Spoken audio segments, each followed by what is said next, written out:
Stat zone में आपका स्वागत है। मैं हूं महावीर रावत। दोस्तों, न्यूजीलैंड की चर्चा पिछले कुछ सालों में भारत में कुछ ज़्यादा हुई है। 2019 में जिस तरीके से उसने भारत को हराया, फिर हम टेस्ट चैंपियनशिप उनसे हारे, यहाँ पर भी एक पाकिस्तान के हार के बाद उनके साथ हमारा मुकाबला था, वो भी हम हारे। हम चाह रहे थे वो अफगानिस्तान से हारे, लेकिन वो जीत गए। तो न्यूजीलैंड के प्लेयरों से हम बहुत ज़्यादा जो है वाबस्ता हो गए हैं। उनके आंकड़े हमें अच्छी तरीके से याद है। ऑस्ट्रेलिया की कोई इसमें बात नहीं कर रहा, क्योंकि ये टीम आने से पहले इतनी ज़्यादा लय में नहीं थी। लेकिन ऑस्ट्रेलिया एक ऐसी टीम है कि जब भी आप आईसीसी की टूर्नामेंट की बात करते हैं, हाई प्रेशर की मैच की बात करते हैं, ऑस्ट्रेलिया को आप कभी भी ओवरलुक कर नहीं सकते हैं। डेविड वार्नर आईपीएल से ये बहुत जल्दी ही इनका जो है वो दौर खत्म हो गया था, लेकिन क्या फॉर्म में ये आए हैं। तमाम लोगों को उन्होंने जवाब दे दिया है जो पूछ रहे थे कि क्या डेविड वार्नर इस वर्ल्ड कप में कुछ कर पाएंगे। नहीं, 6 मैचेस में 236 रन, 89 उनका हाईएस्ट है, 250 उन्होंने बनाए हैं। और ओवरऑल तो उन्हें बताने की जरूरत नहीं क्योंकि इतने शानदार प्लेयर हैं। एरन फिंच का जो रोल है वो पावर प्ले में ज़्यादा नजर आता है। बांग्लादेश के खिलाफ उन्होंने इतनी अच्छी बल्लेबाजी की कि लगभग 7 ओवर में उन्होंने मैच खत्म कर दिया, और यही वजह रही कि साउथ अफ्रीका को वो नेट रन रेट के आधार पर बाहर करने में कामयाब रहे। 6 मैचेस में 130 रन है, लेकिन अगर आप उनका ओवरऑल परफॉर्मेंस देखें तो वो एज अ बड़ी पारी अभी तक नहीं खेल पाए हैं। उसके बाद उनकी टीम ने काफ़ी सारे चेंजेस किए हैं, फ्लेक्सिबिलिटी दिखाई है। कभी मिचेल मार्श नंबर 3 पे आए हैं, कभी उन्होंने मैक्सवेल को ऊपर भेजा है। मिच मार्श को उन्होंने एक तरीके से इस वर्ल्ड कप के लिए तैयार किया है। 5 मैचेस में उनका प्रदर्शन भी अभी तक कुछ खास नहीं रहा है। 150 उनके पास जरूर है, लेकिन 108 एक ऐसा आंकड़ा है जिसे वो इस मैच के बाद और ज्यादा बढ़ता हुआ देखना चाहेंगे। ओवरऑल उनकी कैपेसिटी में कोई भी शक नहीं है। ऑस्ट्रेलिया ने बहुत इन्वेस्ट किया है अपने इस खिलाड़ी के ऊपर। मार्कस स्टोइनिस भी अब धीरे धीरे फॉर्म में आ रहे हैं। ऑस्ट्रेलिया के लिए अच्छी बात यह है कि 6 मैचेस में उनके 80 रन थे, लेकिन उसमें से जो 40 थे वो पिछले मैच में ही आए हैं। बहुत इंपॉर्टेंट ये प्लेयर है, बिग हिटिंग प्लेयर है, इन्हें द हल्क कहा जाता है ऑस्ट्रेलिया की टीम में। और मैथ्यू वेड जो लगभग अपना आखिरी मैच खेल रहे थे पाकिस्तान के खिलाफ, क्या शानदार पारी खेली। लेकिन इनके भी अगर आप ओवरऑल आंकड़े देखेंगे तो 6 मैचेस में सिर्फ 74 है, जिसमें से 41 रन पिछले मैच में आए। और स्ट्राइक रेट बहुत अच्छा, फिनिशर है। आप उम्मीद करते हैं कि वो जब भी खेलेंगे ताबड़तोड़ तरीके से ही खेलेंगे। और ग्लेन मैक्सवेल बहुत इंपॉर्टेंट प्लेयर, लेकिन अभी तक 6 मैचेस में सिर्फ 36 रन। जिस तरीके से ये आईपीएल के फॉर्म से गए थे, बड़ी उम्मीदें थी, लेकिन बीच में कुछ ओवर गेंदबाजी करके ये एक अभी तक जो है अपनी टीम के लिए एक बिग मैक्सवेल पारी का जो इंतजार था, सबको लगता है कि आज ये द बिग शो जिसे कहा जाता है वो इस वर्ल्ड कप को अपने दम पर ही ऑस्ट्रेलिया को जिताने में कामयाब होगा। जहां तक कि हम गेंदबाजी की बात करते हैं तो लगभग वही पैटर्न की गेंदबाजी दोनों टीमों की है। हम बाद में चर्चा करेंगे।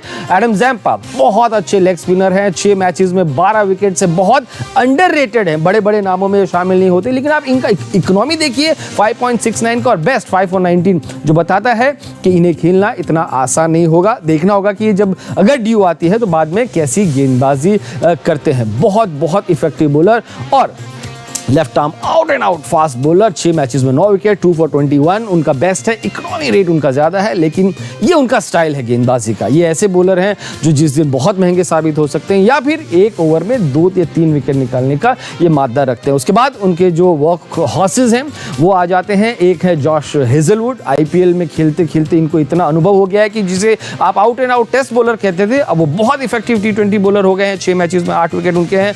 इकोनॉमी रेट 8 के आसपास है। बेस्ट 4 for 39 इनका इस वर्ल्ड कप में रहा है। साथ ही साथ पैट कमिंस एक समय आईपीएल के सबसे महंगे खिलाड़ी रहे थे, अभी तक अपनी लय में नजर नहीं आया। शायद जो धीमी विकेटें हैं यहाँ की वो उनको रास नहीं आ रही है। हिट द डेक बॉलर हैं। 6 मैचेस में 5 विकेट, इकोनॉमी ठीक ठाक रही है।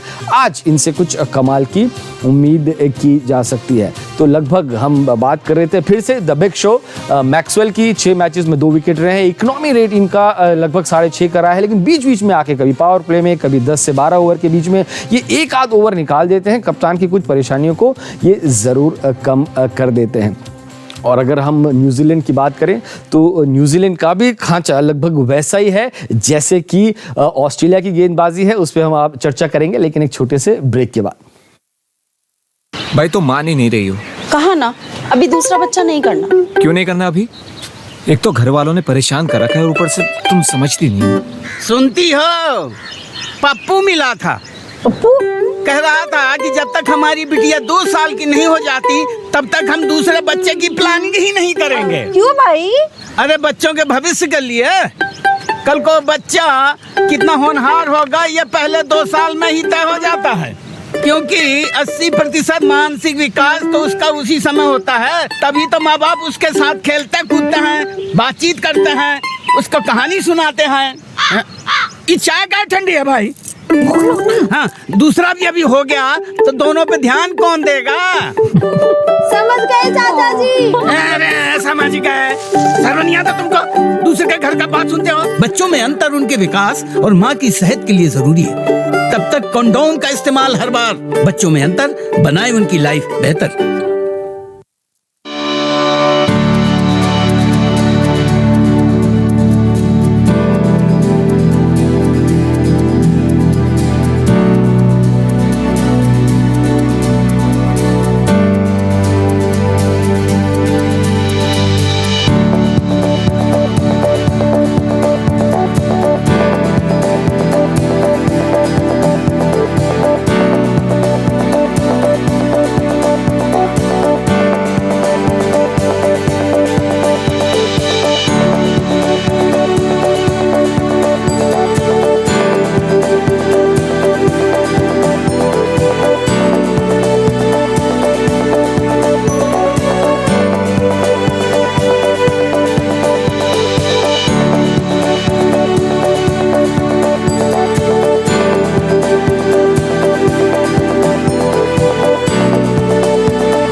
अभी नहीं करना मतलब? मुझे नहीं करना दूसरा बच्चा अभी।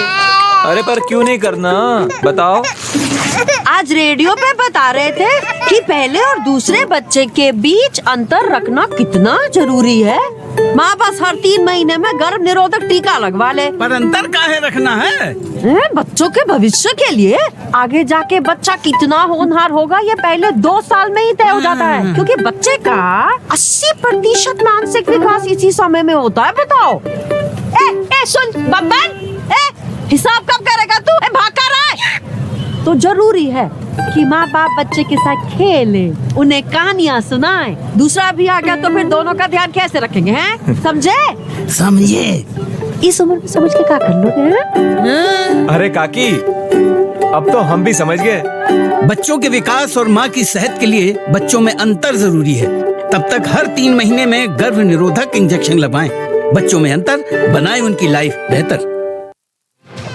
ब्रेक से पहले हमने आपको बताया था कि ऑस्ट्रेलिया किस तरीके से जो हमेशा जो हाई प्रोफाइल मैचेस होते हैं, हाई प्रेशर मैचेस होते हैं, उसमें वो परफॉर्म करते हैं क्योंकि मेंटली बहुत स्ट्रांग टीम है। लेकिन इस न्यूजीलैंड टीम ने भारतीय फैंस और दुनिया में जो तमाम उनके फैंस हैं उनको एक भरोसा दिला दिया है over the last few years कि कितने कंसिस्टेंटली वो खेल रहे हैं। और जाहिर तौर पर दुनिया की बाकी लीग्स में खेल खेल के अब उन्हें वो अनुभव आ गया है। जो सबसे बड़ी उनकी बात है वो टॉप 3 के प्लेयर्स हैं, जिसमें मार्टिन गप्टिल जो हैं वो बहुत बड़ी भूमिका निभाते हैं, क्योंकि बहुत सालों से ये टीम के कोर रहे हैं, ओपन करते हैं और एक तरीके से स्टेबिलिटी उन्हें देते हैं। 6 मैचेस में 180 रन है, हाईएस्ट 93 का है। और आज काफ़ी बड़ा जो फैसला इस बात से हो सकता है कि इनका फॉर्म कैसा होता है।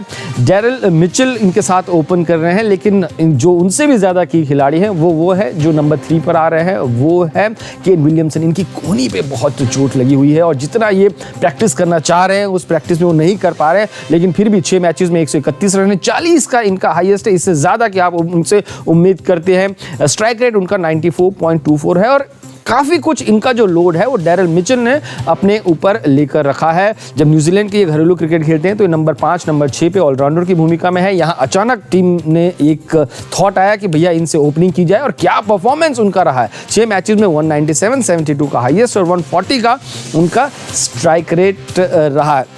डेविन कॉनवे बहुत ही सुपरस्टार बैट्समैन है। इन्होंने टेस्ट डेब्यू में शानदार खेल दिखाया, तो खैर वो अलग बात है। 6 मैचेस में 129 और नंबर 4 पर ये बहुत अहम भूमिका इसलिए भी निभाते थे क्योंकि ये स्पिन गेंदबाजों को बहुत अच्छा खेलते थे। लेकिन जैसे कि हमारे एक्सपर्ट्स कह रहे थे कि एक फ्रीक इंजरी, बैट को उन्होंने हाथ से मारा, हाथ उनका टूट गया, अब ये फाइनल नहीं खेल पाएंगे। इनकी जगह कौन लेता है ये देखना दिलचस्प रहेगा, लेकिन इनकी कमी जो है वो ज़रूर न्यूजीलैंड को महसूस होगी। ग्लेन फिलिप्स ये भी विकेट कीपर हैं, लेकिन ये बतौर जो मिडिल ऑर्डर बैट्समैन है वो खेल रहे हैं। 6 मैचेस में 87 रन, 39 नॉट आउट रहा है। स्ट्राइक रेट इनका ज़्यादा कुछ नहीं, क्योंकि अभी तक इनको मौके इतने ज़्यादा नहीं मिले हैं।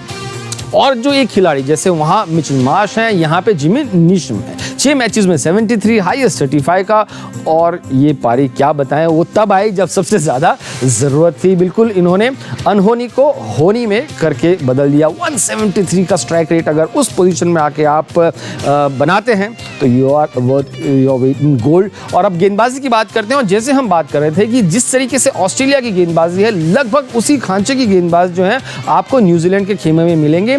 हालांकि Mitchell Starc out and out fast bowler है। ये जो गेंदबाज हैं ये अपने स्विंग पर ज़्यादा रिलाई करते हैं। 6 मैचेस में 11 विकेट, 3 for 17 इनका हाईएस्ट। इकोनॉमी बहुत अच्छा, लेकिन मुझे लगता है कि आज जो एक गेंदबाज न्यूजीलैंड के लिए तुरुप का इक्का हो सकता है वो है टीम सऊदी। ये फर्स्ट चॉइस नहीं थे, लेकिन किसी तरीके से इन्होंने वर्ल्ड कप में अपनी शानदार प्रदर्शन दिखाया है। इकलौते ऐसे गेंदबाज हैं जिन्होंने हर मैच में विकेट लिया है। 6 मैच में 8 विकेट, 2 for 15 इनका हाईएस्ट, और इकोनॉमी देखिए 5.75। लेग स्पिनर इस जोड़ी की भी बहुत अहम भूमिका है, और जैसे हमारे एक्सपर्ट्स कह रहे थे कि जब ये भारत के बल्लेबाजों को चखा सकते हैं तो ऑस्ट्रेलिया को भी इनसे सावधान रहने की जरूरत है। 6 मैचेस में 9 विकेट, 2 for 17 इनका हाईएस्ट। इकोनॉमी इनका 7.33 करा है। लेकिन एक गेंदबाज जो थोड़े से अभी ऑफ कलर रहे हैं वो है मिचेल सेंटिनल। अब देखिए 6 मैचेस में 2 विकेट हैं, रन भी इनके पास ज़्यादा है नहीं, लेकिन बहुत भरोसा न्यूजीलैंड के थिंक टैंक इन पर करते हैं, इसलिए लगातार ऐसे आंकड़ों के साथ भी वो खेल रहे हैं। और